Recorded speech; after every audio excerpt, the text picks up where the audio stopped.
Sometimes the greatest love stories begin not with passion, but with patience, two hearts waiting decades for the right moment to finally beat as one.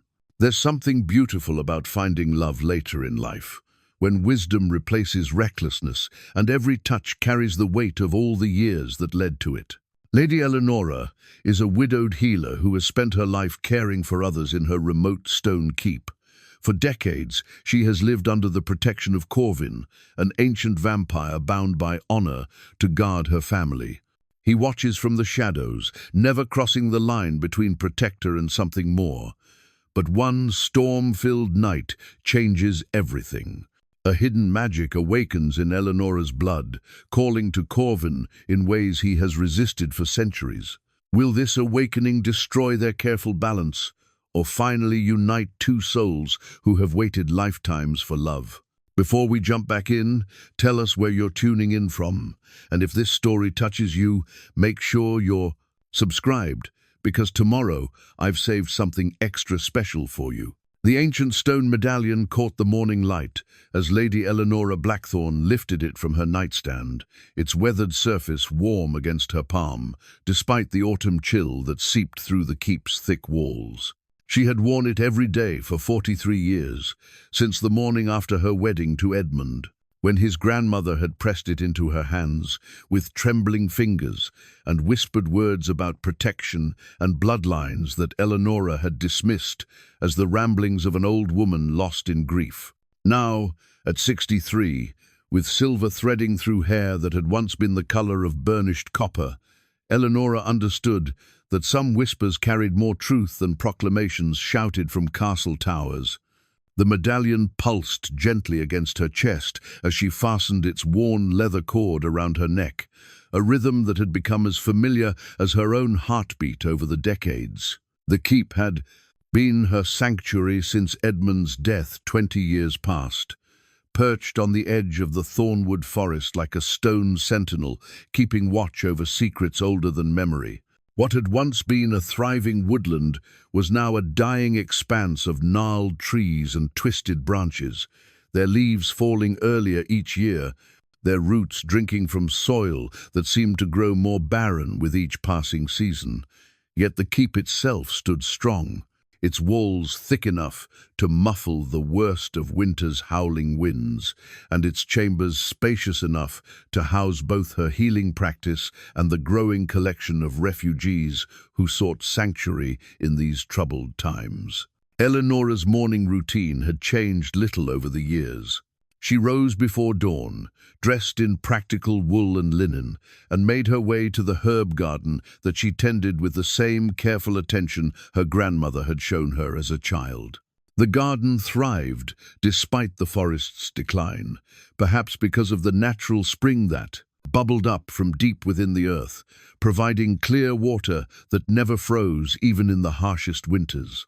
This morning, she knelt among the chamomile and comfrey, her healing journal open beside her on a wooden bench that Edmund had crafted in the early days of their marriage.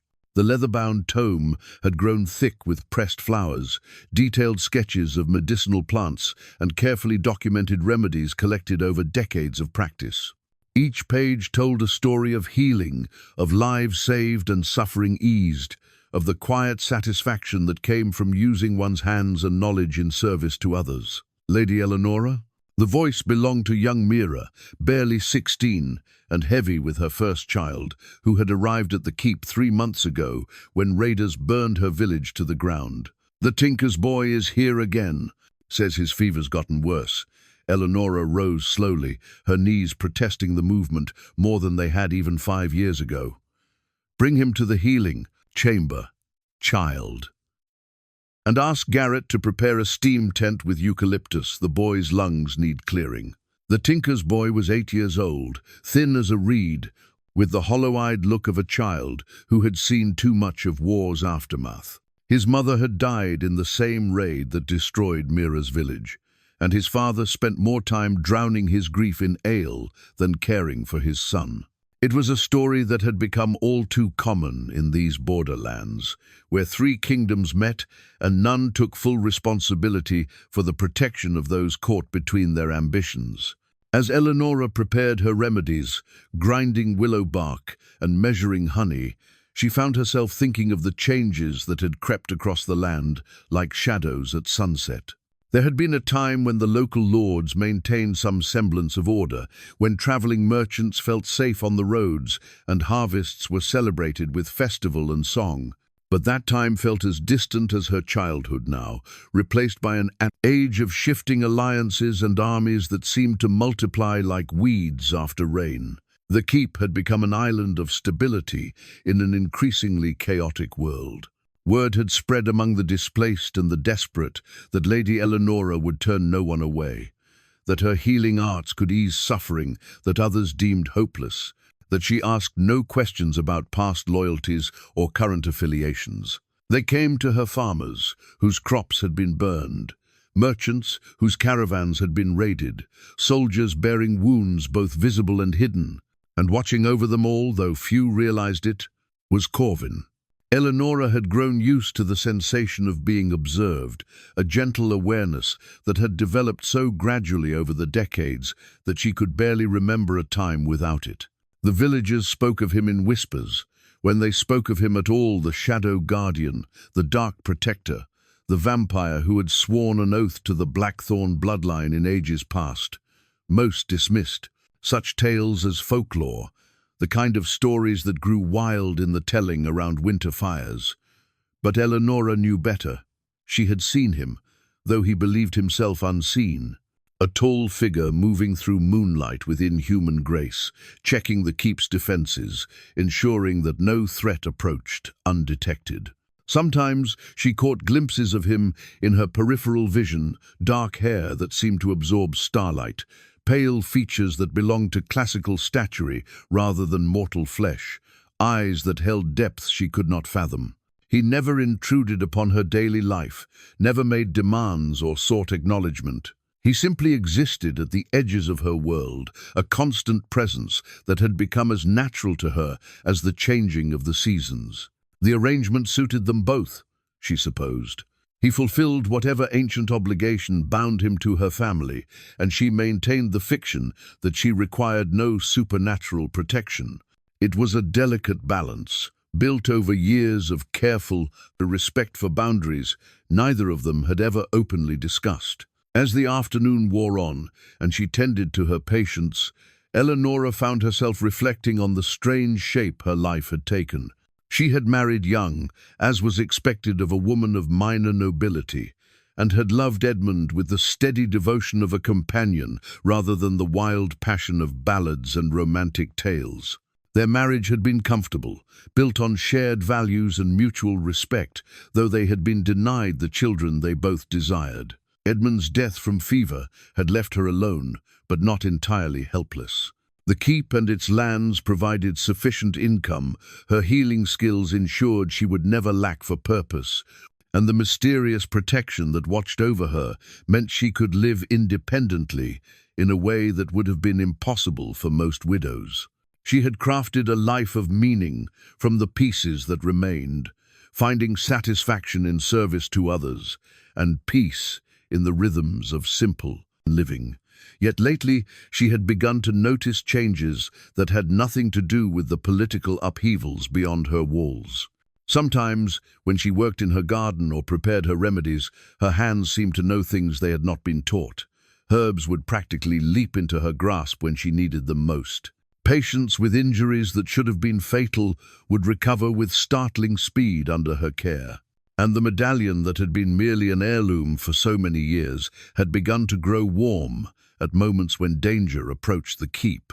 She told herself these were simply the accumulated wisdom and intuition of decades of practice. Every healer developed instincts that seemed almost magical to those who had not walked the path of service to others' well-being. But deep in her heart, in places she rarely allowed her thoughts to venture, she wondered if there might be more to it than experience and intuition. The evening brought with it a restlessness that was becoming increasingly familiar. After ensuring her patients were comfortable for the night and sharing the evening meal with those who had sought shelter within her walls, Elenora found herself drawn to the keep's highest tower.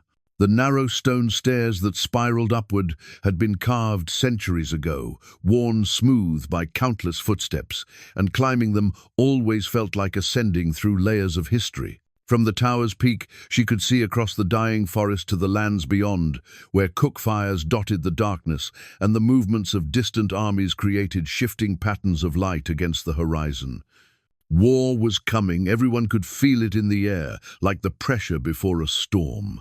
The three kingdoms had been circling each other like wary wolves all summer, and autumn's approach meant that decisive action could not be delayed much longer. As she stood at the battlements, the night wind carrying the scent of wood smoke and the fading perfume of late-blooming flowers, Elenora became aware of another presence nearby. Not threatening, she had learned long ago to distinguish between benign and malevolent attention, but definitely there, watching from the shadows beyond the torchlight. "You need not hide yourself completely," she said softly, speaking to the darkness beyond the tower wall. "I know you're there." For a moment, there was only silence, and she wondered if she had finally allowed her imagination to get the better of her. Then, with a whisper of movement that might have been mistaken for wind through the battlements, a figure emerged from the shadows. Corvin looked exactly as she remembered from the handful of brief glimpses she had caught over the years, and yet, seeing him fully revealed in the moonlight was still startling. He was tall and lean, with the kind of sharp-featured handsomeness that belonged to portraits of long-dead nobility. His dark hair was longer than current fashion dictated, pulled back in a simple queue that emphasized the elegant line of his neck. His clothes were well-made but practical, dark leather and wool that would not betray his presence with unnecessary sound. But it was his eyes that held her attention. They were the color of winter twilight, neither fully gray nor blue, and they held depths that spoke of centuries rather than decades. When he looked at her, she felt as though he could see through all the careful layers of propriety and independence to the loneliness and uncertainty that lay beneath. "Lady Elenora," he said, and his voice was exactly what she had imagined it would be: cultured, careful, touched with an accent that belonged to no current court. "Forgive the intrusion." "There is nothing to forgive," she replied, surprised by how steady her own voice sounded. "You have watched over this place over me for longer than most people have been alive. I should be the one asking forgiveness for never properly acknowledging your service." He inclined his head slightly, a gesture that managed to be both courtly and somehow self-deprecating. "Your family has shown kindness to mine when kindness was neither expected nor particularly deserved. The debt is mine to honor." There was something in the way he spoke of debt and honor that suggested layers of history she could not begin to imagine. She wanted to ask him about it, about the oath that bound him to her bloodline, about the long years he had spent in solitary guardianship, about what it meant to be what he was, in a world that increasingly had no place for the old magics and ancient ways. Instead, she found herself asking, "Do you think the war will reach us here?" His expression grew grave. "War has already reached you, my lady. It simply has not yet announced itself at your gates." Before she could ask what he meant, he was gone, melting back into the shadows with the same uncanny silence that had marked his arrival. Elenora stood alone on the tower, the medallion warm against her chest, and questions multiplying in her mind like stars emerging in a darkening sky. Far below, the keep settled into its nightly rhythms, patients finding what rest their conditions allowed, refugees huddled around banked fires, sharing whispered stories of the homes they had lost. And somewhere in the darkness beyond the walls, ancient powers stirred in response to changes that mortal understanding could barely encompass. Change was coming to the keep on the edge of the dying forest, whether its inhabitants were ready for it or not. The storm arrived 3 nights later, with a violence that seemed to shake the very foundations of the earth. Elenora had seen many fierce weather fronts sweep across the borderlands, but this tempest carried something different, an electrical charge that made her skin prickle and set her teeth on edge, as though the air itself had become a living thing, hungry for release. She was in the healing chamber when the first thunderclap split the night. so powerful it rattled the glass vials on her shelves and sent several refugees crying out in alarm from the common hall below. The rain that followed came not as drops, but as sheets of water driven horizontal by winds that howled through every gap and crevice in the keep's ancient walls. Lady Elenora, Garrett, her most trusted servant, burst through the chamber door without his usual careful knock. His weathered face was pale with urgency, and water streamed from his cloak. "There's a rider at the gates, barely alive by the look of him." His horse collapsed in the courtyard. She was already reaching for her supplies before he finished speaking. "Bring him to the main chamber. Light every candle you can find. I'll need to see what I'm working with." The stranger they carried in was more dead than alive, his body broken in ways that spoke of a fall from great height rather than simple exhaustion. His clothes, what remained of them, had once been fine, leather worked with silver clasps, boots crafted by skilled hands. But they were torn and bloodied now, and the man himself was unconscious, his breathing so shallow she had to lean close, to be certain he still drew breath. Corvin's silver dagger lay visible at the stranger's belt, its ornate handle catching the candlelight. The weapon was magnificent, clearly ancient, with symbols etched into the blade that seemed to shift and writhe in the flickering illumination. But it was wrong, somehow. The silver that should have been bright was tarnished almost black, and the very air around it seemed to vibrate with malevolent energy. "What happened to him?" she asked Garrett, but the older man could only shake his head. "Found him like this outside the gates, my lady." His horse was frothing at the mouth, eyes rolled back like it had seen something from the depths of hell itself. "Poor beast died before we could bring it under shelter." Elenora began her examination, her hands moving with practiced efficiency despite the growing sense of wrongness that emanated from the stranger's wounds. They were not clean cuts from sword or arrow, nor the crushing injuries of a fall from horseback. Instead, they looked as though something with claws had tried to tear him apart, leaving deep gashes that wept blood mixed with something darker. "Garrett, I need you to prepare." She stopped mid-sentence as her fingers brushed against the largest wound on the man's chest.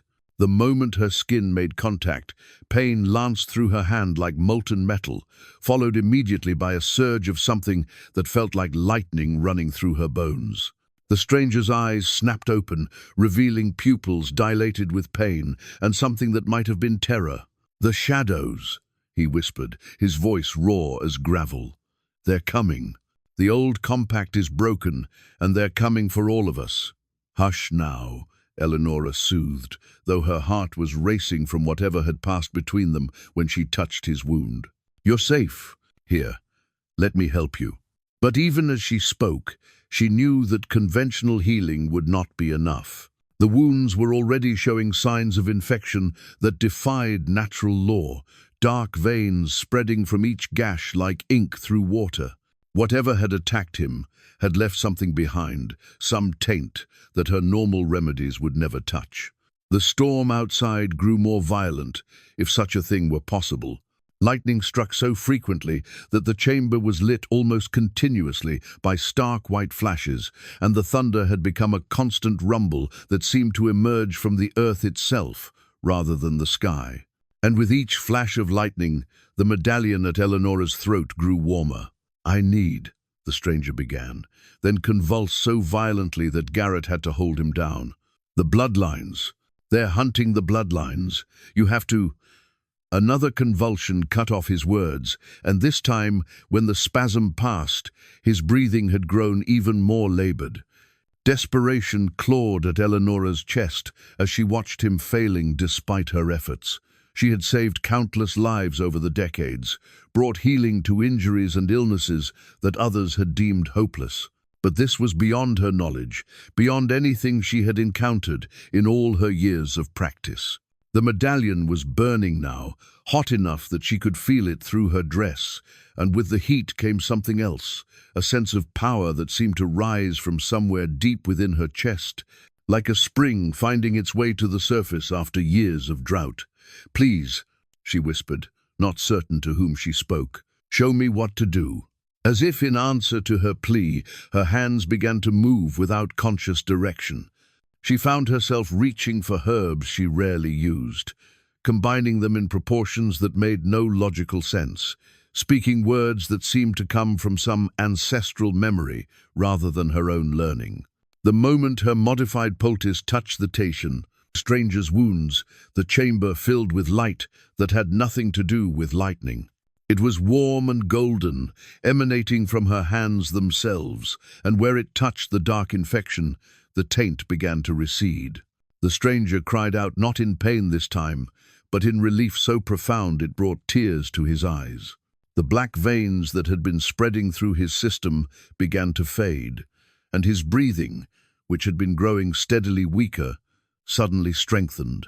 But the effort of channeling whatever power had just flowed through her left Elenora reeling. She stumbled backward, caught by Garrett's steady hands, and felt something fundamental shift inside her, as though a door that had been locked her entire life had suddenly swung open. "Lady Elenora?" Garrett's voice seemed to come from very far away, though she knew he stood right beside her. "My lady, are you well?" Before she could answer, another presence entered the chamber, not through the door, but seeming to materialize from the shadows themselves. Corvin stood at the foot of the stranger's bed, his winter twilight eyes fixed on Elenora with an intensity that made her breath catch. "What did you just do?" he asked, and there was something in his voice she had never heard before, not quite fear, but something close to it. "I don't know," she said honestly. "I needed to save him, and somehow I knew how, even though I've never learned anything like what I just did." Corvin's gaze shifted to the stranger, who had lapsed back into unconsciousness but was clearly breathing easier. Then his eyes returned to Elenora, and in them she saw recognition of something that made her stomach clench with sudden apprehension. "Your bloodline carries magic," he said quietly. "Ancient magic that has been sleeping for generations. But magic, once awakened, calls to other powers, and not all of them are benevolent." As if summoned by his words, the storm outside reached a new crescendo of violence. Lightning struck the keep itself, and in the moment of brilliant illumination, Elenora could have sworn she saw shapes moving in the courtyard below, things that walked on two legs but moved with predatory grace that spoke of hunger and hunting. The stranger stirred again, his voice weak but urgent. "Lord Corvin, thank the old gods you're here. I bring word from the Council of Shadows. The vampire Lord Valdris has learned of the prophecy. He knows about the lost heir, and he's coming to claim her before her power fully awakens." Elenora felt the blood drain from her face. What prophecy? What heir? Corvin moved closer, and for the first time in all the years she had been aware of his presence, she could see genuine concern in his ancient features. "My lady, there are things about your family's history that have been hidden from you, things that I had hoped would never need to be revealed." "Then, it's time for truth," she said, surprised by the steadiness in her own voice, despite the fear that was building in her chest like floodwater behind a dam. "Because whatever is happening to me, whatever that power was that just flowed through my hands, it's not going to stay hidden much longer." As if in agreement, the medallion at her throat pulsed once with warm light, then settled back to its normal temperature. But the sensation of power remained, coiled somewhere deep inside her, waiting for the next moment when it would be called upon. Outside, the storm began to move away toward the east, but the sense of approaching danger remained. Whatever had been set in motion this night was far from over. The days following the storm brought revelations that reshaped everything Elenora thought she knew about her life. The stranger, who had introduced himself as Marcus of the Order of the Silver Dawn, recovered with supernatural speed once her magical healing had purged the dark infection from his wounds. But his presence brought more questions than answers, especially when he produced a scroll that bore the seal of bloodlines she had believed to be nothing more than family legend. "Your great-grandmother was Lirelei of House Moonwhisper," Marcus explained, as they sat in Elenora's private study. The ancient parchment spread between them like a bridge to a forgotten past. The last acknowledged heir to the celestial throne before the great sundering 3 centuries ago. The map of ancient bloodlines was unlike anything Elenora had ever seen. It was drawn on what appeared to be dragon skin, its surface shimmering with an inner light that made the intricate family trees seem to move and shift as she watched. Her own lineage was marked in silver ink that pulsed gently, connecting her through generations to names that belonged in epic tales rather than reality. "This is impossible," she said, though even as she spoke the words, she felt their falseness. The power that had flowed through her hands 3 nights ago had been real enough, as was the way. Her healing abilities seemed to be growing stronger with each passing day. "I'm a healer, nothing more. My family were minor nobility, landed gentry with enough wealth to live comfortably, but no grand heritage." Corvin, who had maintained a watchful presence since the night of the storm, moved closer to examine the map. His finger traced the bloodline connections with the familiarity of someone who had lived through the events they represented. "Your family has hidden their true nature for good reason," he said quietly. "The purges that followed the fall of the celestial kingdom were thorough and brutal. Those with magical blood learned to bury their gifts deep or risk execution." The implications of what they were telling her settled over Elenora like a weight. "You're saying that I'm descended from magical royalty? That the power I used to heal Marcus isn't some fluke, but part of my bloodline inheritance?" "More than that," Marcus said, his expression grave. "According to the prophecies preserved by my order, you're not just descended from the royal line, you may be the last direct heir. The one foretold to either restore the ancient balance or witness its final destruction." Elenora rose from her chair and moved to the window, looking out over the garden where she had spent so many peaceful mornings tending herbs and flowers that now seemed imbued with significance she had never recognized. "I don't want this," she said. "I never asked for magical power or royal heritage or prophecies. I just want to heal people and live quietly." "Sometimes what we want and what we're called to do are different things," Corvin said, and there was something in his voice that made her turn to look at him. "I understand the burden of unwanted destiny." Over the following days, as Marcus recovered his strength and prepared to continue his journey, he shared more of what he knew about the growing threats that moved across the land. The vampire, Lord Valdris, was indeed gathering forces, not just armies of the undead, but mortal followers drawn by promises of power and immortality. More troubling still, he seemed to know exactly who Elenora was and where to find her. "The wards around this keep are strong," Marcus assured her, "but they won't hold forever against someone of Valdris's power, and he's not the only threat. There are others who would use your bloodline for their own purposes, mages who seek to bind royal magic to their will, cultists who believe consuming such power will grant them godhood." The knowledge that she was being hunted by forces she could barely comprehend should have terrified Elenora. Instead, she found herself experiencing moments of strange calm, as though some deeper part of her had always known this day would come. The medallion at her throat had begun to feel less like jewelry and more like a living thing, its warmth varying in response to her emotions and the presence of supernatural energies. Her magical abilities were growing stronger as well, though they seemed to manifest most powerfully when she was helping others. She had successfully healed a child's fever that should have been fatal, mended a broken bone with nothing more than her touch, and purified water that had been tainted by some unnatural source. Each use of power felt more natural than the last, as though muscles she had never known she possessed were finally being exercised. But it was the dreams that disturbed her most. Every night since the storm, she had been visited by visions of places she had never been and people she had never met. She saw a great city of crystal spires that reached toward the heavens, its streets filled with beings who moved within human grace and beauty. She witnessed battles fought with weapons of pure light, and she felt the anguish of a kingdom's fall as though it were her own grief. In one particularly vivid dream, she stood in a throne room carved from what appeared to be a single, massive gemstone, facing a woman who looked enough like her to be a sister. The woman wore a crown that seemed to be made of captured starlight, and when she spoke, her voice carried the authority of absolute power. "The bloodline continues," the woman said, her eyes filled with both hope and sorrow. "But the price of power is always greater than those who seek it imagine. Choose wisely, daughter of my bloodline. The fate of more than your own life hangs in the balance." Elenora woke from that dream with tears on her cheeks and the taste of starlight on her tongue, a sensation she could not explain but somehow recognized.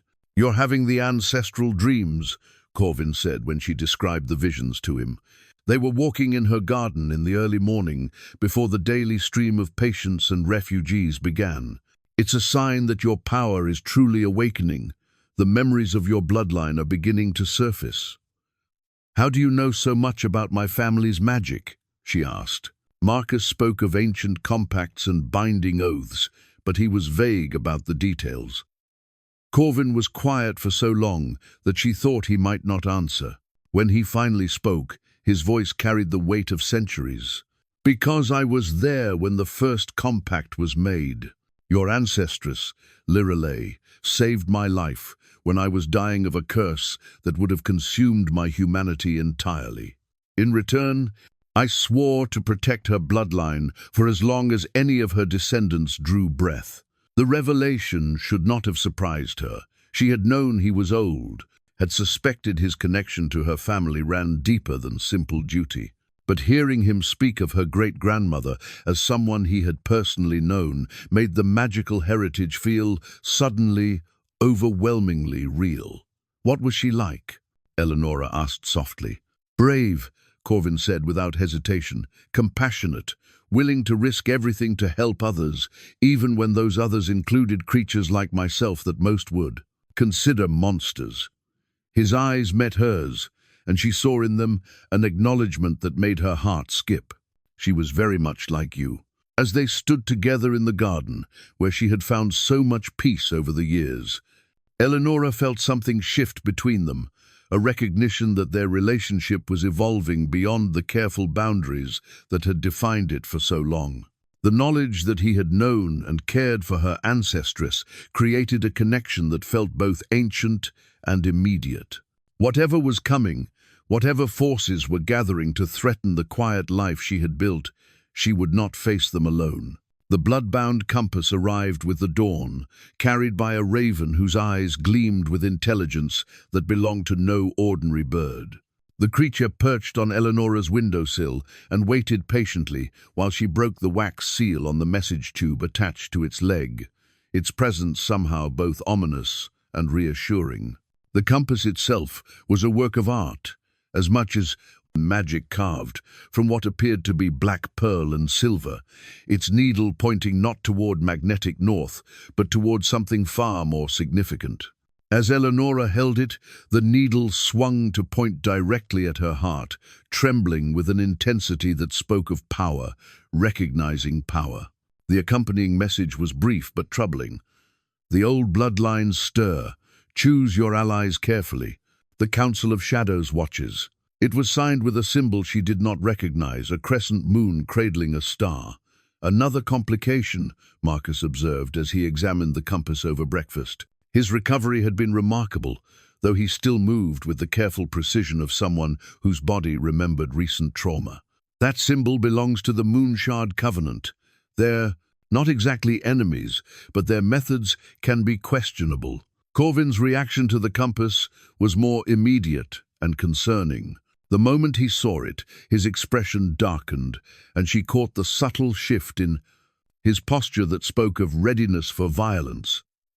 "How many factions know of your awakening?" he asked quietly. "Apparently more than we hoped," Elenora replied, though she found herself oddly untroubled by this development. The fears that should have overwhelmed her seemed to bounce off some inner certainty that had been growing stronger each day. "But perhaps that's not entirely a bad thing. If I'm truly meant to restore some kind of balance, I'll need allies. Her dreams had grown more vivid and specific in the past week, showing her glimpses of a war that spanned both the mortal and supernatural worlds. She had seen armies of creatures she couldn't name, marching across devastated landscapes and cities of impossible beauty reduced to rubble and ash. But she had also seen moments of hope, ordinary people discovering extraordinary courage, ancient enemies choosing reconciliation over revenge, magic being used to heal rather than destroy. The most disturbing vision had come just 2 nights ago. She had seen herself standing in a great hall filled with beings of power, vampires, mages, creatures that defied classification. She wore robes that seemed to be cut from starlight itself, and in her hands was a staff that pulsed with the heartbeat of the earth. But her face in the vision had been cold, distant, inhuman in its perfection. It was as though embracing her full power had cost her everything that made her who she was. "Tell me about the price," she said to Corvin as they walked through the keep's lower chambers, checking on the refugees who had sought shelter within its walls. "In my dreams, I see what I might become if I fully embrace this magical heritage. But the woman I become doesn't look like someone I would want to be." Corvin paused in his examination of the keep's defensive wards, magical protections that she was only now beginning to perceive. "Power changes us," he said carefully. "The greater the power, the greater the potential for change. But it doesn't have to corrupt if one remembers why the power was sought in the first place." "And why was your power sought?" she asked. "You were human once," Marcus told me. "What made you choose immortality?" The question hung between them like a bridge. Neither was certain they should cross. Corvin had been more present since the night of the storm, but their conversation still carried the careful formality of decades of maintained distance. Yet she could feel something shifting in the space between them, a recognition that their relationship could no longer remain static if they were to face what was coming. "Love," he said finally, so quietly she almost didn't hear him. "I chose vampirism because the woman I loved was dying, and I thought immortality would give me time to find a way to save her. Instead, I learned that some forms of salvation are worse than the original problem." The pain in his voice was centuries old, but still fresh, and Elenora felt an unexpected surge of compassion for the young man. He had once been someone who had made an irreversible choice out of devotion and desperate hope. What happened to her? "She lived," Corvin said, and there was bitter irony in his tone. "The curse I sought to break was lifted, but by then I was no longer the man she had loved. The price of my transformation was my humanity, and she could not love the creature I had become. She lived a full mortal life and died peacefully in her sleep 80 years later, while I remained bound to watch over her bloodline, your bloodline, as penance for my choices." Understanding dawned slowly, like sunrise through fog. "She was my ancestress. The woman you loved was Lirelei." "Yes." The word was barely a whisper. "And you have her eyes, her compassion, her stubborn determination to help others, regardless of the cost to herself." The revelation changed something fundamental between them. Suddenly, the careful distance he had maintained for decades made sense, as did the intensity she sometimes caught in his gaze when he thought she wasn't looking. He saw in her the echo of a love that had transcended death, but could never be reclaimed. "I'm not her," Elenora said gently. "I carry her blood, but I'm my own person, with my own choices to make." "I know," Corvin replied, but his voice suggested the knowledge was both comfort and torment. "That may be what makes this even more difficult."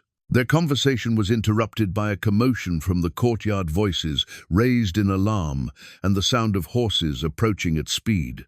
Marcus appeared in the doorway, his hand on his sword hilt and his expression grim. "Riders approaching under a banner of parley," he reported, "but they're not entirely human, and their intentions feel anything but peaceful."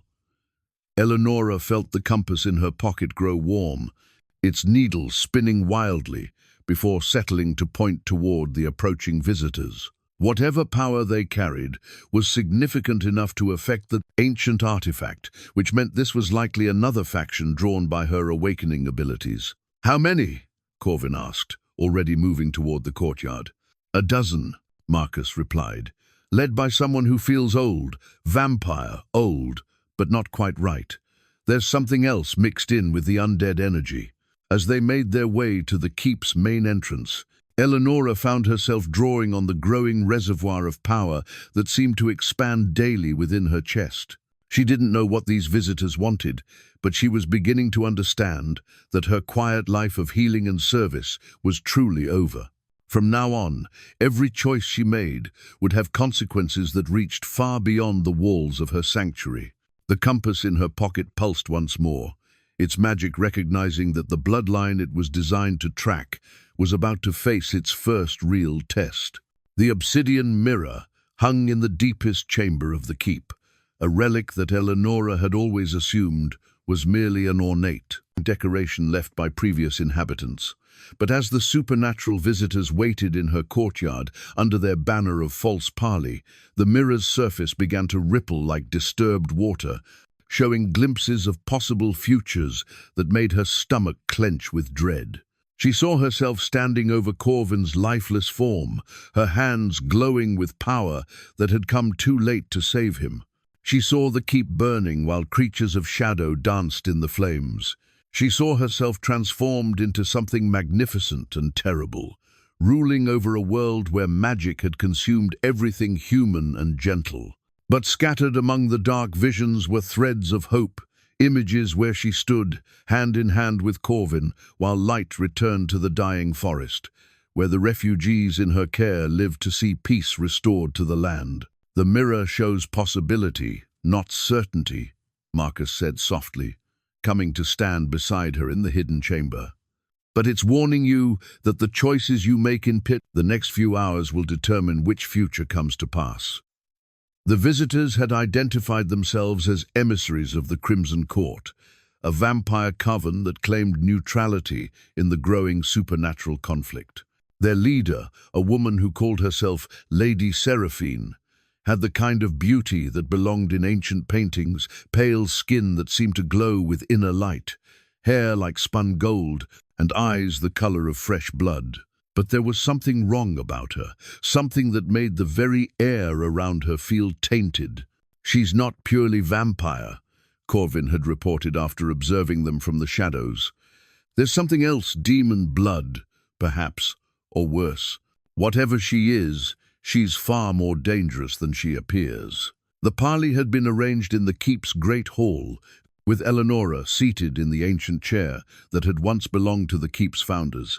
She had chosen to wear her finest dress, deep blue wool, embroidered with silver thread, and the family medallion that now seemed to pulse with visible light.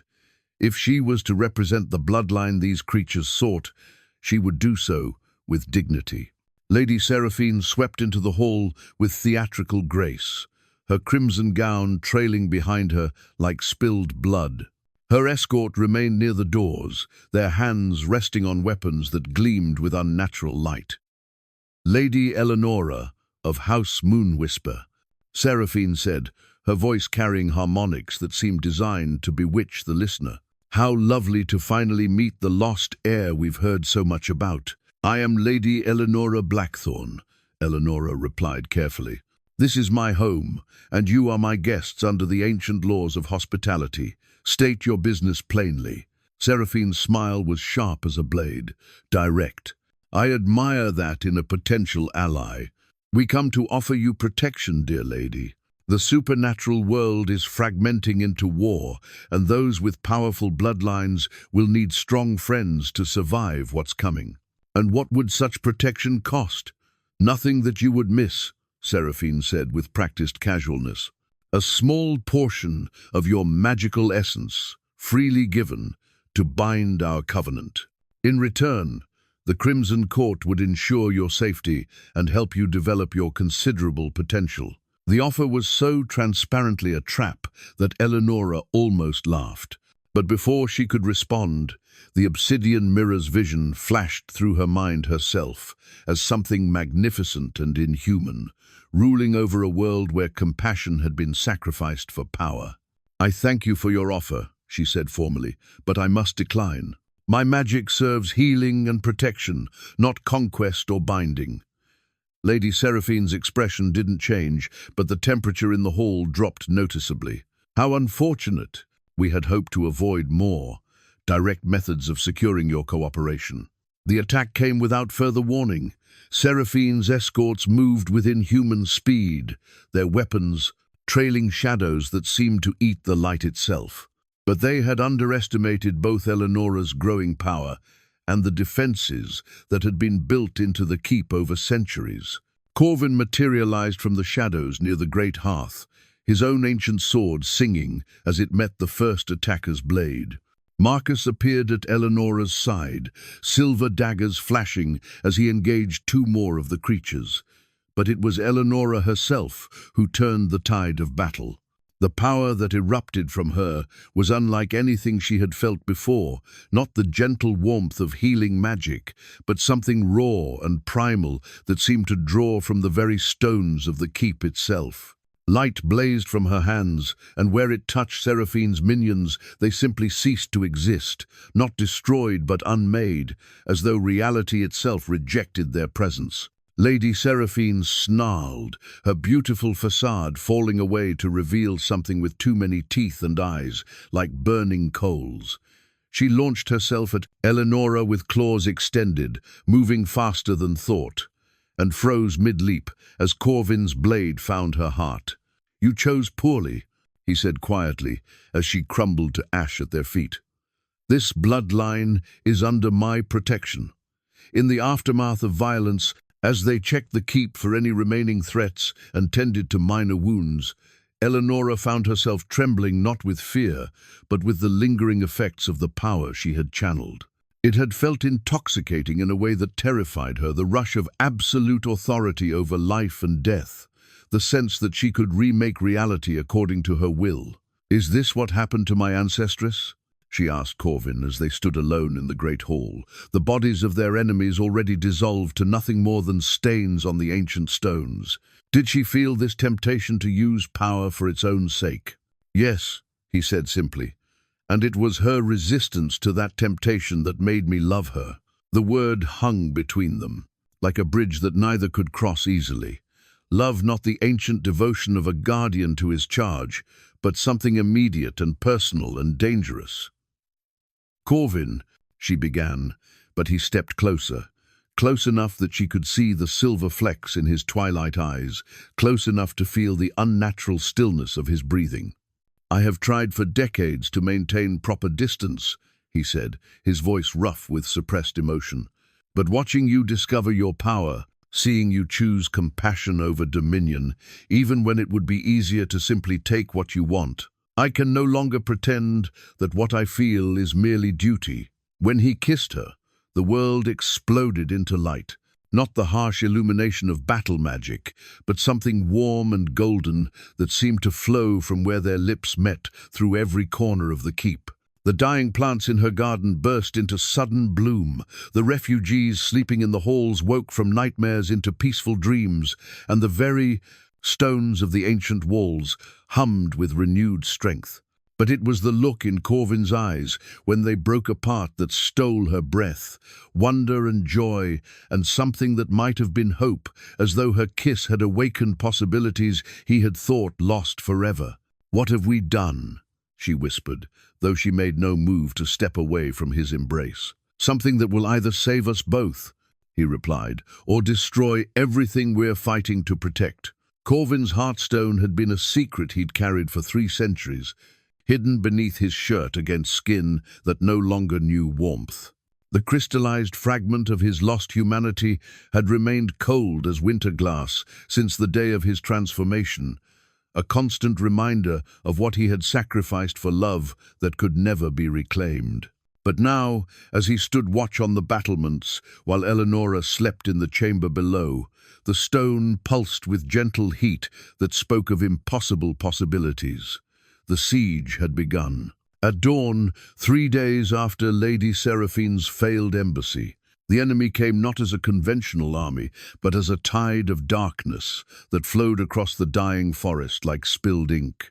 Creatures of shadow and nightmare moved among twisted trees, their forms shifting between beast and humanoid, while overhead flew things that had once been birds, but now served darker masters. At their head rode Valdris himself, ancient beyond measure, beautiful as a fallen angel, and radiating power that made the very air around him writhe with malevolent energy. He had set up his command position just beyond the range of the keep's defenses, close enough that his voice carried clearly when he chose to speak. Lady Elenora. He had called out that first morning, his words seeming to come from the stones themselves rather than across the intervening distance. You cannot hide behind crumbling walls forever. Surrender yourself to me, and I will spare those you have gathered under your protection. Eleonora's response had been to walk calmly to the battlements and channel enough power into the keep's defensive wards that they blazed like captured sunlight. The light had sent the shadow creatures scurrying for cover and forced Valdris himself to retreat several hundred yards, but it had also left her exhausted for hours afterward. He's testing your limits, Marcus had observed as they planned their defense. Each assault is designed to make you use more power, to drain your reserves while his forces remain largely intact. It was a sound strategy, and one that would eventually succeed unless they could break the siege or find a way to end the conflict that didn't require Elenora to exhaust herself. But Valdris commanded creatures that felt no fatigue, required no supply lines, and could replace their losses by corrupting the very forest around them. Time was on his side, not theirs. The refugees within the keep had rallied with surprising courage when they understood what they faced. Former soldiers took up weapons they had hoped never to touch again. Farmers became archers, and even the children helped by carrying supplies and messages. But mortal courage, however admirable, could only accomplish so much against supernatural predators. It was during the second night's assault that Elenora truly understood the cost of her awakening power. A group of shadow wraiths had breached the outer courtyard, and she had destroyed them with magic that burned like concentrated starlight. But in doing so, she had taken lives granted, the lives of creatures that existed only to spread corruption and despair, but lives nonetheless. This is what I was trying to avoid, she said to Corvin as they walked through the keep's halls afterward, checking on the wounded and offering what comfort they could. When I was simply a healer, my hands brought only life. Now they deal death as easily as healing. The power itself is not evil, Corvin replied. What matters is how you choose to use it and why. His words were wise, but she could see in his ancient eyes that he understood the weight of taking life, even in defense of others. He had carried that burden for centuries, and it had carved lines of sorrow into his features that no amount of time would erase. Later that night, when the immediate crisis had passed and the keep's defenders caught what rest they could, Elenora found herself unable to sleep. She made her way to the highest tower, where Corvin stood his eternal watch, and discovered him staring out at the enemy forces with an expression she couldn't quite read. "You're thinking of her," she said softly.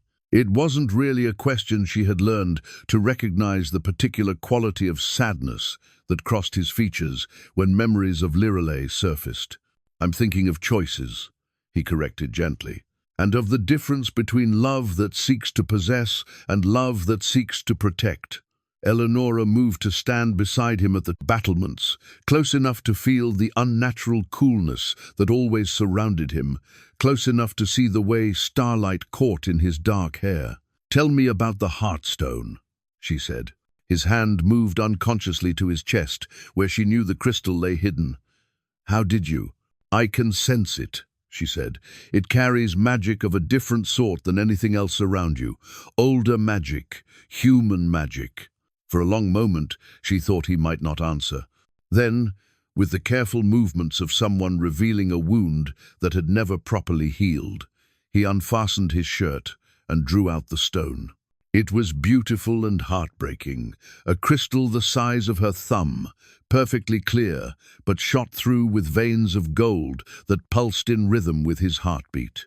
As she watched, it grew brighter, responding to her presence with warmth that seemed impossible in something that had been cold for centuries. "When I was transformed," Corvin said quietly, "the curse required a piece of so. It was my humanity as anchor, something to prevent the vampire nature from consuming everything I had been.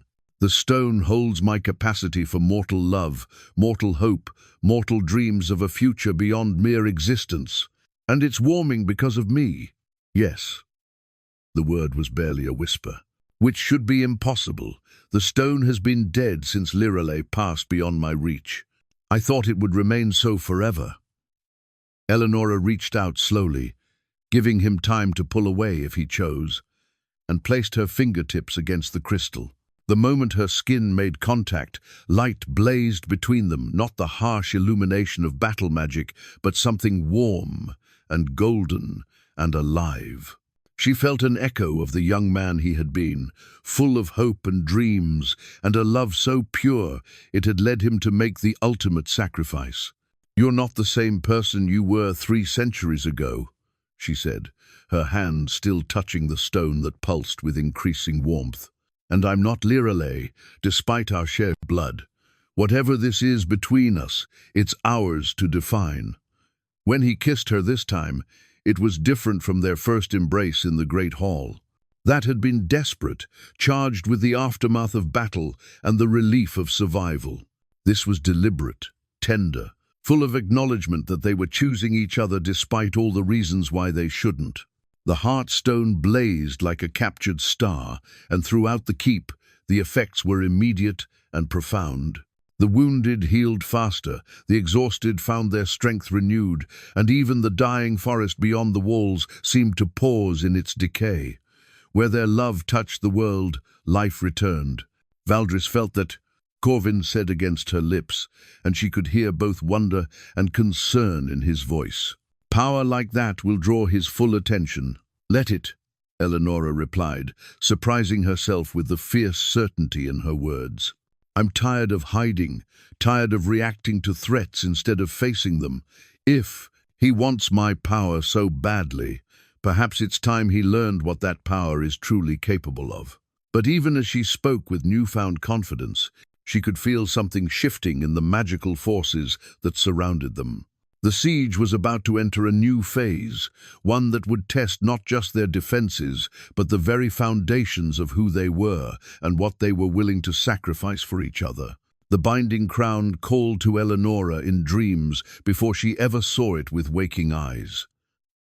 Night after night, visions pulled her deeper into the keep's foundations than any mortal structure should have extended, through chambers carved from living stone and corridors that hummed with power older than recorded history. In these dreams, she walked barefoot on floors that gleamed like polished obsidian, past walls covered in murals that told the story of a magical kingdom lost to time and treachery. The crown waited at the heart of it all, a circlet of what appeared to be crystallized starlight, so beautiful it made her chest ache with longing, and so terrible it filled her with dread. When she reached for it in her dreams, voices whispered warnings in languages she didn't recognize but somehow understood. The last heir walks among shadows. The broken bloodline seeks completion. The price of restoration is everything mortal and beloved. She might have dismissed the dreams as products of stress and fear, manifestations of the supernatural pressure that had been building around the keep. But on the 4th night of the siege, as Valdris's forces pressed closer and the keep's defenders grew desperate, the dreams became reality.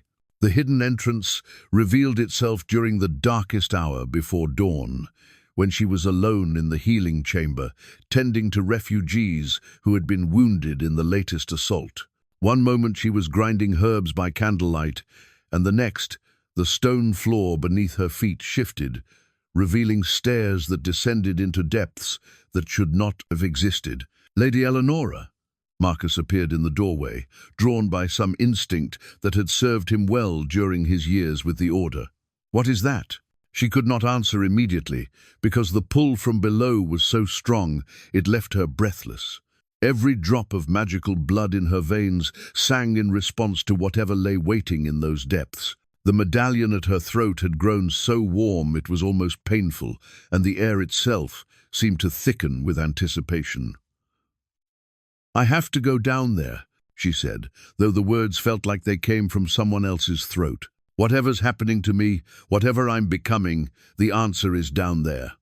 Marcus drew his sword, its silver surface gleaming with protective enchantments. "Then we go together. Corvin should know." The refusal surprised them both with its vehemence. "This is something I have to face alone, at least at first. If I don't return by dawn, then you can follow with whatever force you think necessary." The descent felt like traveling backward through time itself. Each step carried her deeper into history, past layers of construction that spoke of different ages and different purposes. The stairs were worn smooth by countless feet, yet they felt as though they had been waiting specifically for her arrival. Torches ignited spontaneously as she passed, as though the ancient magic that saturated these depths recognized her right to be here. The chamber she finally entered defied every expectation she had formed during the long descent. It was vast beyond imagining, its ceiling lost in shadows that seemed to move with their own life.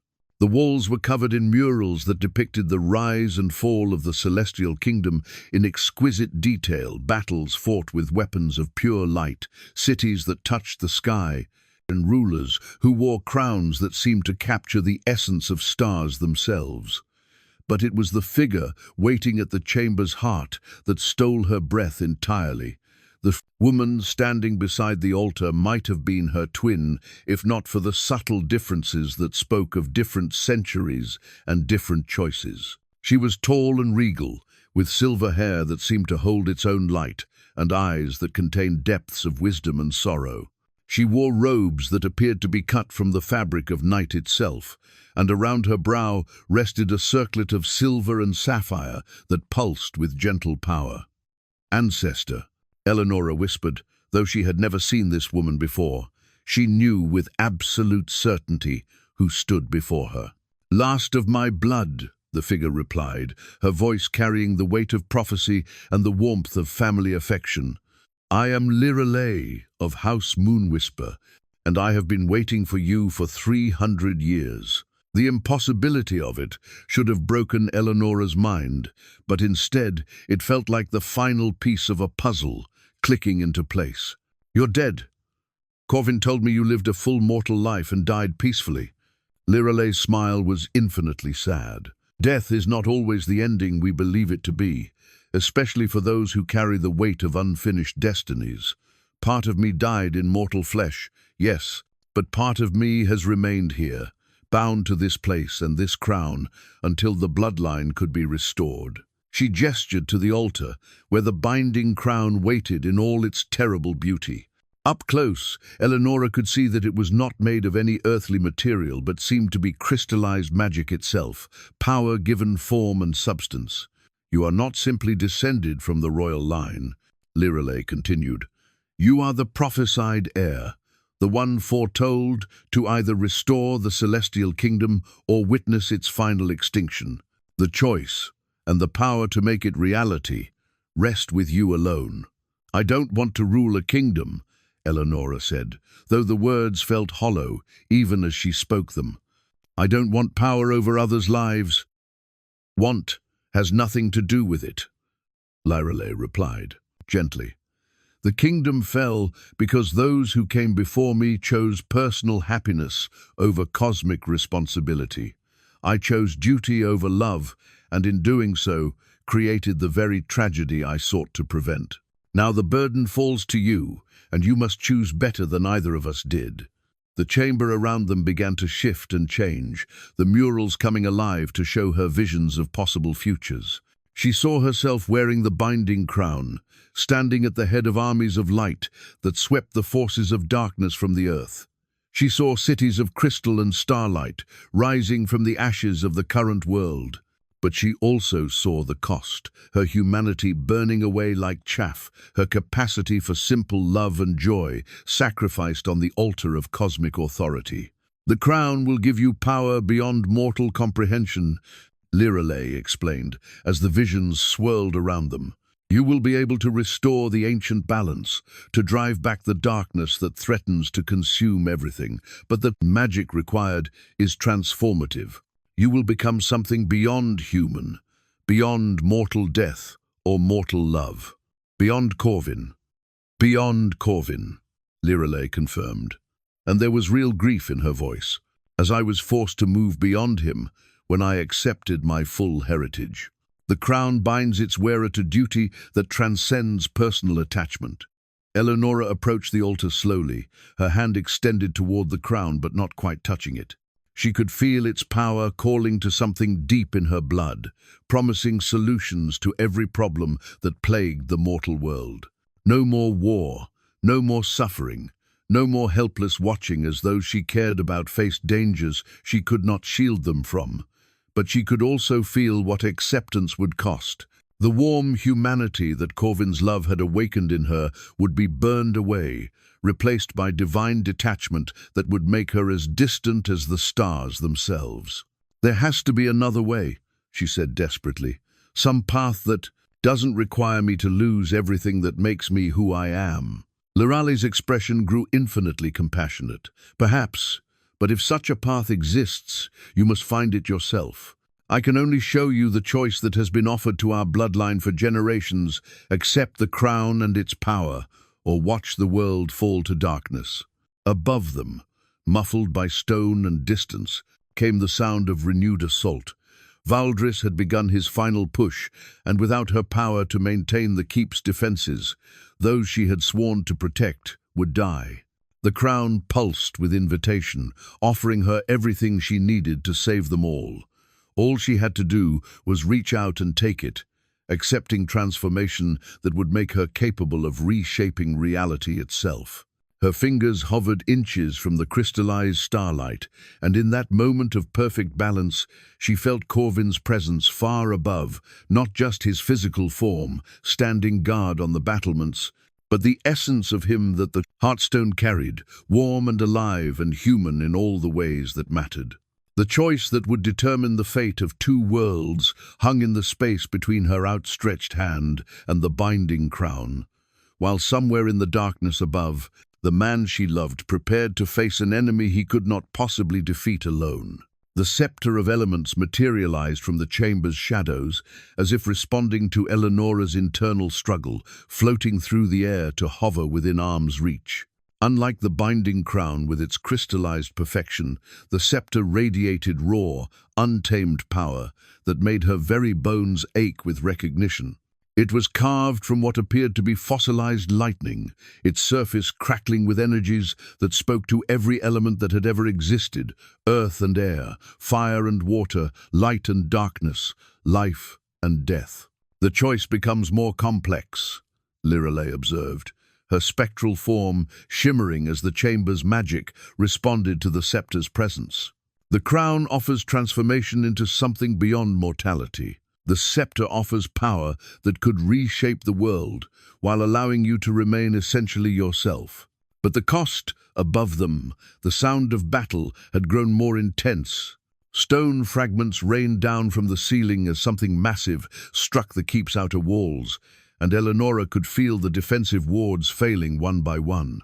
Each breach sent a pulse of pain through her connection to the ancient structure, reminding her that every moment she spent in deliberation was another step toward the destruction of everything she had sworn to protect.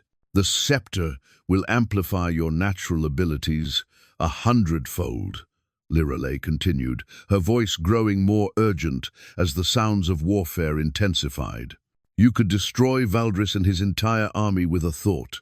You could restore the dying forest, bring peace to the warring kingdoms, heal the wounds that decades of conflict have carved into this land."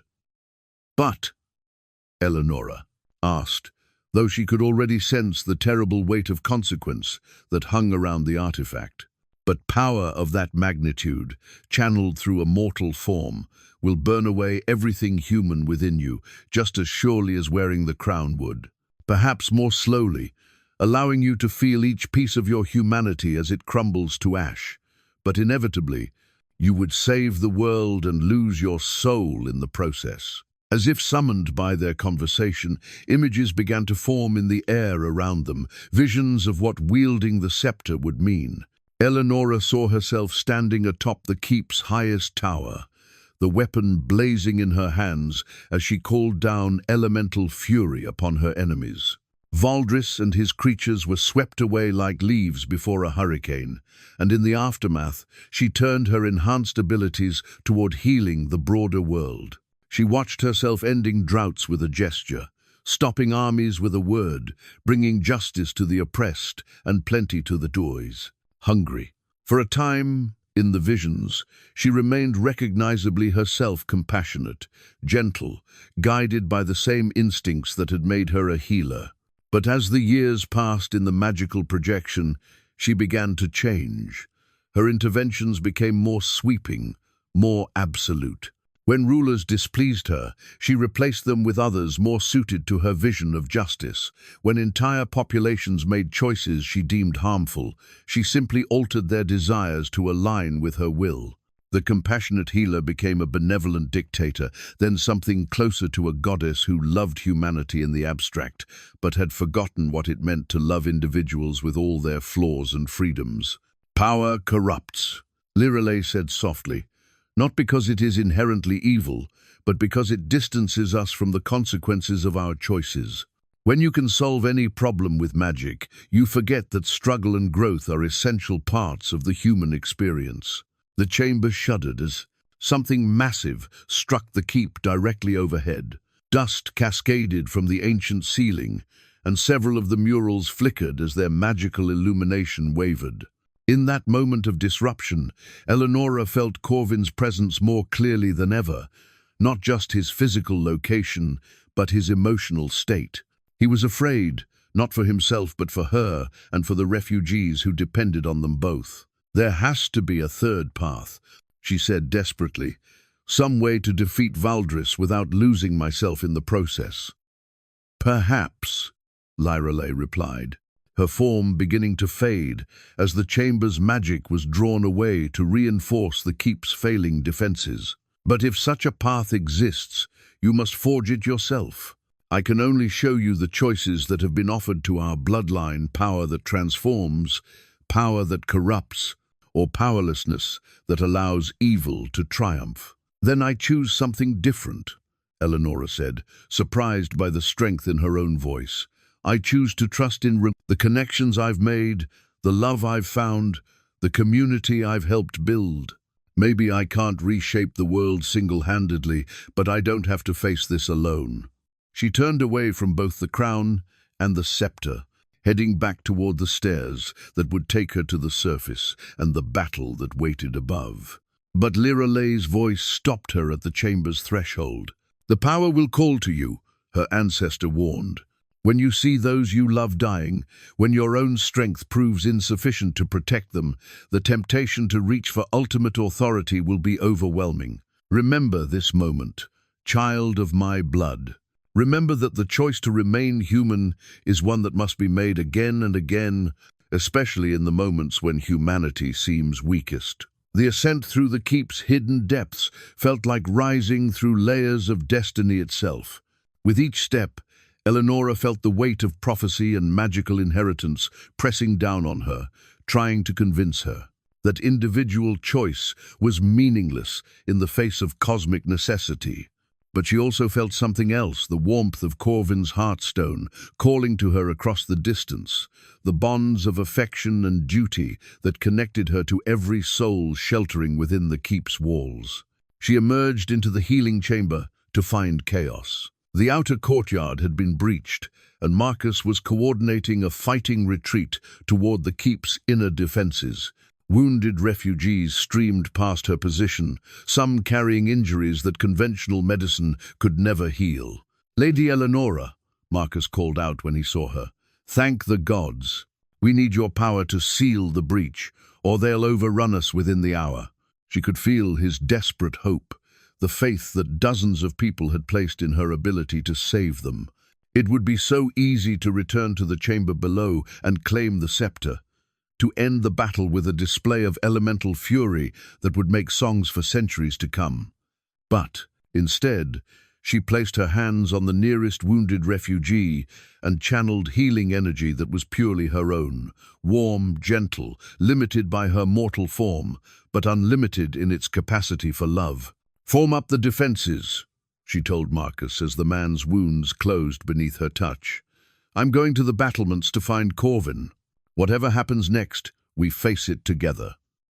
The climb to the keep's highest point took her through scenes of heroism and desperation that would haunt her dreams for years to come.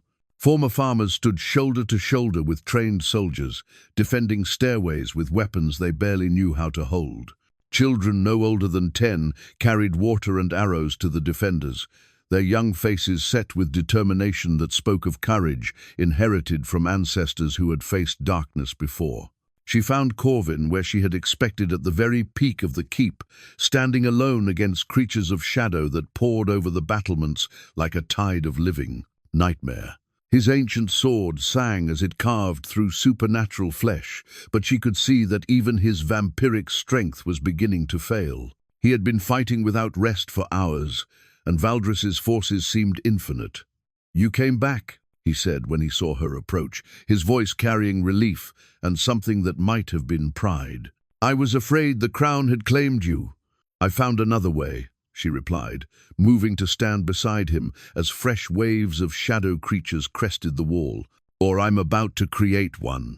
She raised her hands, calling upon her natural abilities rather than the cosmic power that waited below. Light blazed from her palms, not the overwhelming radiance that the scepter would have provided, but something warm and sustaining that drove the creatures back without destroying them entirely. Where her magic touched the dying stone of the ancient walls, strength returned. Where it reached the exhausted defenders, hope rekindled. Together, Corvin said, understanding immediately what she was attempting. His own sword blazed with reflected light as he moved in perfect harmony with her defensive magic, each strike precisely placed to protect rather than simply destroy. But even as they fought with unity born of love and shared purpose, Elenora could feel the battle turning against them. Valdris had not yet entered the fray personally, and his reserves seemed inexhaustible. Her own power, magnificent as it was in its natural state, had limits that cosmic authority would not have known. In the distance, she could see the ancient vampire lord, watching their struggle with eyes that held the patience of centuries. He knew exactly what choice he was forcing her toward, and he was willing to wait as long as necessary for desperation to drive her toward the power that would make her his equal and therefore capable of being defeated or controlled through means he understood. The scepter's call grew stronger with every ally that fell, with every breach in their defenses, with every moment that brought them closer to inevitable defeat. It promised solutions, victory, the power to protect everyone she loved. All she had to do was reach for it. The soul anchor revealed itself at the moment when all seemed lost, emerging from the keep's ancient foundations like a star born from darkness. It was nothing like the magnificent artifacts that had tempted Elenora below no crystallized starlight or fossilized lightning, but a simple crystal the size of her fist that pulsed with the gentle rhythm of a sleeping heart. Yet the power it contained dwarfed both the binding crown and the scepter of elements, for it held something far more precious than cosmic authority or elemental mastery. It held the collected essence of every magical ruler who had ever chosen love over power, compassion over control, healing over dominion. Valdris chose that moment to finally enter the battle personally, his form materializing. Atop the keep's highest tower in a display of power that sent several defenders to their knees. He was magnificent and terrible, tall as a giant, beautiful as a fallen angel, with eyes like burning stars and skin that seemed to absorb light rather than reflect it. When he spoke, his voice carried the weight of centuries and the promise of eternal suffering. "Enough of this charade," he declared, gesturing dismissively at the carnage around them. "Lady Elenora, you have seen what mortal strength can accomplish against the forces I command.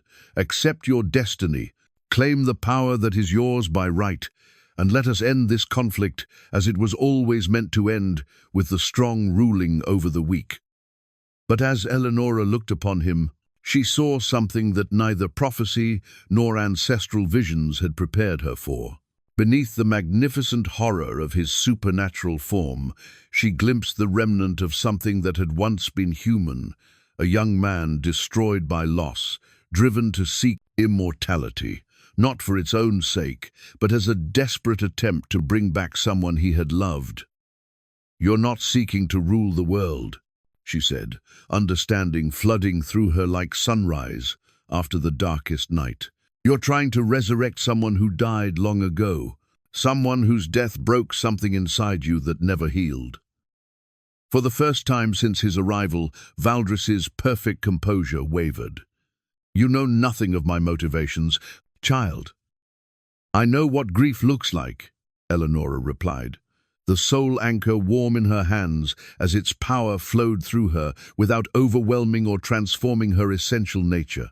"I know what it means to love someone so deeply that their loss feels like the end of the world. But bringing back the dead, truly bringing them back, requires more than just power. It requires healing the wound that their death left in the fabric of reality itself." The crystal in her hands pulsed brighter as she spoke, and suddenly she could see the truth that centuries of rage and desperation had hidden from Valdris himself. His beloved had not simply died, she had been murdered by the very forces of darkness that he now commanded, corrupted by the same magical taint that had eventually claimed him. "Lirale," Corvin whispered beside her, recognition dawning in his ancient features. "He's talking about a different Lirale, not my beloved, but her younger sister, who died in the massacre that ended the Celestial Kingdom." Valdris snarled, his carefully maintained facade crumbling to reveal the raw anguish beneath. She was innocent, pure, and they cut her down like a flower in a field, simply because she carried royal blood in her veins. "Everything I have done, every darkness I have embraced, has been in service of one goal: to gather enough power to undo that moment, to bring her back to the light she never should have left. And in pursuing that goal, you've become everything she would have despised," Elenora said gently, taking a step forward despite the waves of malevolent energy that radiated from his form. "You've spread the very darkness that took her life. You've become the monster she died fighting against." The soul anchor blazed in response to his pain, not with the harsh light of judgment, but with the warm radiance of understanding. Through its power, Elenora could feel the echo of every choice that had led him to this moment. The young man's desperate bargain with forces beyond his comprehension, the gradual corruption of his noble intentions, the centuries of atrocities committed in service of a love that had long since become obsession. "There is another way," she said, extending the crystal toward him. "The soul anchor contains the essence of every ruler who chose healing over vengeance, restoration over destruction. It can't bring back the dead, but it can heal the wounds that death leaves in those who survive. It can restore what was broken without destroying what remains." For a moment that seemed to stretch across centuries, Valdris stared at the offered crystal. She could see the war raging within him, the human heart that remembered love and hope, battling against the monster he had become in pursuit of an impossible dream. Then his expression hardened into the mask of terrible beauty he had worn for so long. "You offer me healing when what I require is resurrection. You speak of acceptance when what I demand is the restoration of justice. Your naive compassion disgusts me, almost as much as your refusal to claim the power that could give me what I seek." He raised his hand, gathering shadows that writhed with hunger and malice. "If you will not take up the crown or scepter willingly, then I will tear the power from your broken form and claim it for myself." And when I am done, I will use your essence to fuel the greatest necromantic working this world has ever seen. The forgiveness stone was nothing more than a simple river rock that Elenora had carried in her pocket since childhood, a memento from a long-ago picnic with Edmund beside a babbling brook. Smooth and grey and utterly unremarkable, it had survived decades of washing and wearing, a small comfort she touched absently in moments of worry or reflection. Now, as Valdris gathered shadows for his final assault, the humble stone began to glow with a light that put both crown and scepter to shame. It was not magical in any cosmic sense. It held no spells, no ancient enchantments, no accumulated power from forgotten ages. But it carried something far more precious and far more rare, the simple human choice to forgive, to heal, to seek understanding instead of vengeance. And in that moment, surrounded by supernatural fury and inevitable destruction, such a choice became magic of the purest kind. "This is what you refuse to see," Elenora said to Valdris, holding the glowing stone between them like a shield made of grace itself. "Power doesn't come from dominion over others or from bending reality to your will. True power, the kind that actually changes things, comes from the courage to choose love, even when everything around you demands hatred." Valdris's attack came with the fury of centuries, shadows that moved like living things reaching out to tear the life from her body. But where they touched the stone's gentle radiance, they simply dissolved, not destroyed but transformed back into the natural darkness of night that knew neither malice nor hunger. "Impossible," Valdris snarled, pouring more power into his assault. "Sentiment cannot overcome absolute force. Love is weakness that the strong exploit in the weak. Love is strength that the weak discover in themselves," Elenora countered, taking another step forward. Around them, the keep's ancient stones began to sing not with the harsh resonance of battle magic, but with the gentle harmony of lives lived in service to others. Every act of healing she had performed within these walls, every moment of comfort she had offered to the desperate, every choice to help rather than hurt had left its mark on the very foundations of the place. Corvin moved to stand beside her, his heartstone blazing like a captured star against his chest. "She's right," he said, his voice carrying wonder as though he were discovering truth for the first time in centuries. "I spent 300 years believing that my transformation had cut me off from everything human, everything worthy of love. But it wasn't the vampirism that isolated me. It was my refusal to believe that I could still choose to be more than the darkness that created me." The admission seemed to strike Valdris harder than any physical blow. For the first time since his arrival, uncertainty flickered across his perfect features. "You were cursed, just as I was cursed. The darkness consumed us both. How can you stand there and speak of choice when we were both victims of forces beyond our control?" "Because being a victim of darkness doesn't mean we have to become servants of it," Corvin replied. "The curse took my humanity, yes, but watching over Elenora's family, seeing them choose compassion over and over again across the generations, taught me that humanity isn't something you're born with. It's something you decide to practice every day, regardless of what you are underneath." The shadows around Valdris began to waver, responding not to any magical assault, but to the simple, persistent presence of another way of being. Through the soul anchor's power, Elenora could feel the exact moment when the ancient vampire began to remember who he had been. Before grief and rage had consumed him, a young scholar who had loved books and poetry, a gentle soul who had chosen immortality, not for power, but for the chance to protect someone precious. "She's gone," he whispered, his voice breaking with the weight of centuries. "I've done terrible things in her name, become everything she despised, and she's still gone. There's no undoing what I've done, no going back to who I was." "No," Elenora agreed softly, the forgiveness stone warm in her palm. "There's no going back. But there's always the possibility of moving forward differently. Your beloved is gone, but the love that drove you to seek her can be channeled toward protecting others. The power you've accumulated in service of darkness can be redirected toward light. It won't undo the harm you've caused, but it can prevent future harm. She extended the stone toward him again, but this time not as a weapon or a tool of healing. This time, she offered it as what it had always been, a simple gesture of understanding. One broken soul, reaching out to another, with the quiet faith that connection was possible even across the vast distances that pain created. "I don't know how to be anything other than what I've become," Valdris said, but his voice held exhaustion rather than defiance. "None of us do," Elenora replied. "That's what makes the choice to try so important. It's not about being perfect, it's about being willing to begin again, as many times as it takes."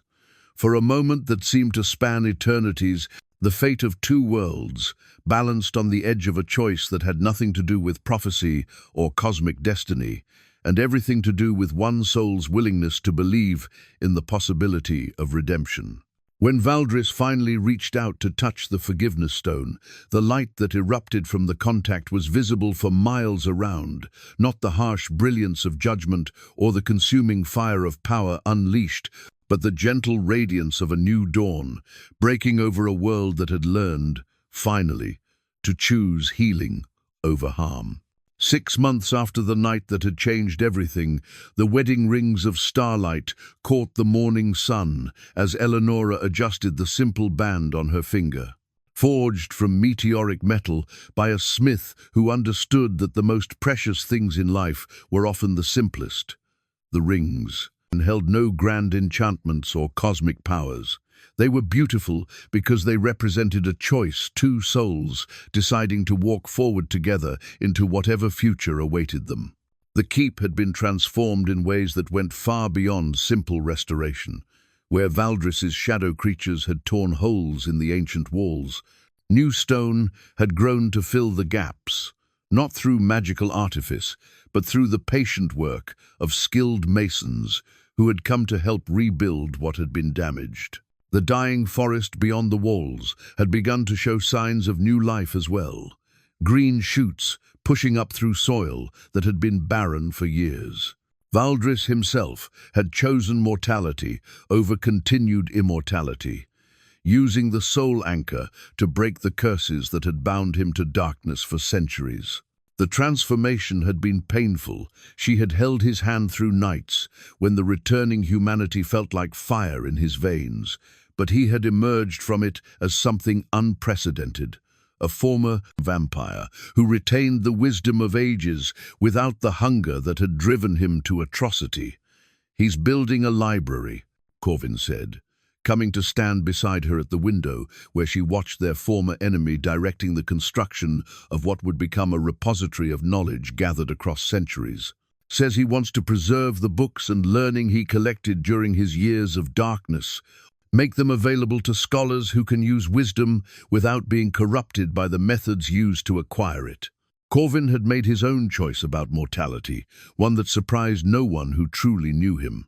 Rather than become fully human, he had chosen to remain as he was, immortal, but no longer cursed, capable of aging slowly alongside her while retaining enough of his supernatural nature to protect those who needed protecting. It was a compromise that satisfied both duty and desire, allowing them to build a life together without rushing toward endings that neither wanted to face. The wedding ceremony had been simple, held in the keep's great hall, with witnesses drawn from the refugees who had stayed to help rebuild, and the allies who had gathered in response to word that the ancient conflicts were ending in healing rather than conquest.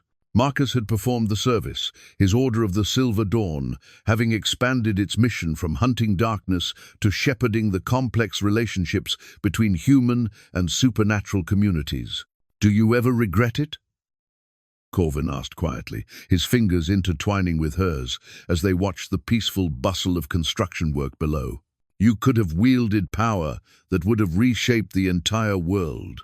Instead, you chose to help one village rebuild, one person at a time." Elenora considered the question seriously, as she always did when he voiced the doubts that still sometimes troubled him. It was true that she could have claimed The binding crown, or the scepter of elements, could have become something cosmic and terrible and magnificent. She could have ended wars with a thought, brought justice to the oppressed with a gesture, reshaped reality according to her vision of how things should be. But she had chosen differently, and the results of that choice surrounded them now. The refugees who had found safety within these walls had become a community, their individual skills and knowledge combining to create something stronger than any of them could have achieved alone. The supernatural beings who had once hidden in shadows were beginning to emerge into tentative cooperation with their human neighbors, building relationships based on mutual benefit rather than fear or dominion. "I think about it sometimes," she admitted, "especially when I read reports from the wider world about wars that continue, injustices that persist, suffering that I might have been able to prevent if I had chosen ultimate power over personal happiness." And she smiled, watching as a group of children, some human, some bearing the subtle marks of other heritages, played together in the courtyard where shadow creatures had once prowled. "And then I remember that the world doesn't need another all-powerful ruler, no matter how benevolent. It needs people who are willing to do the small work of building trust, one relationship at a time. It needs communities that prove different kinds of beings can live together peacefully. It needs examples of what's possible when we choose understanding over control." The medallion she still wore had settled into a gentle warmth that no longer pulsed with urgent magic, but simply acknowledged her connection to the bloodline she carried. The power was still there, would always be there, but it served now rather than demanding to be served. She could heal more efficiently than any conventional physician, could sense supernatural disturbances that might threaten her community, could call upon abilities that transcended normal human limitations. But she remained, fundamentally herself, a healer, a helper, a woman who had found love later in life and chose to nurture it rather than sacrifice it for abstract ideals. "The Moonshard Covenant sent another messenger yesterday," Corvin mentioned, his tone carefully neutral. "They're still hoping you'll consider taking a more active role in supernatural politics." "Let them hope," Elenora replied with gentle firmness. "I've found my place, and it's here. If they want someone to negotiate treaties between vampire courts or arbitrate disputes between magical factions, they'll need to find another prophesied heir." Their laughter was interrupted by a commotion from the direction of the main gate, not alarm, but the sounds of celebration that had become increasingly common as word of the keep's transformation spread to neighboring communities. Today's arrivals were a trading caravan that included both human merchants and a family of refugees from one of the smaller supernatural communities that were beginning to emerge from centuries of hiding. "More guests for dinner," Elenora observed with satisfaction. "I should check with the kitchen staff to make sure we have enough supplies." "In a moment," Corvin said, pulling her closer to him at the window. "Let me just enjoy this. You, me, peace, and a future that we get to build together, one day at a time." As the sun climbed higher over the keep that had become a symbol of what was possible when different worlds chose cooperation over conflict, Elenora reflected on the strange path that had brought them to this moment. She had begun as a simple healer, content with her quiet life of service. She had discovered a magical heritage that could have transformed her into something beyond human comprehension. And in the end, she had chosen to remain exactly what she had always been, someone who helped others find their way through darkness into light. The wedding ring caught the sunlight again as she raised her hand to touch Corvin's cheek, and in that simple gesture was all the magic the world truly needed. Two people who had found each other, choosing to build something beautiful together in the midst of an uncertain world.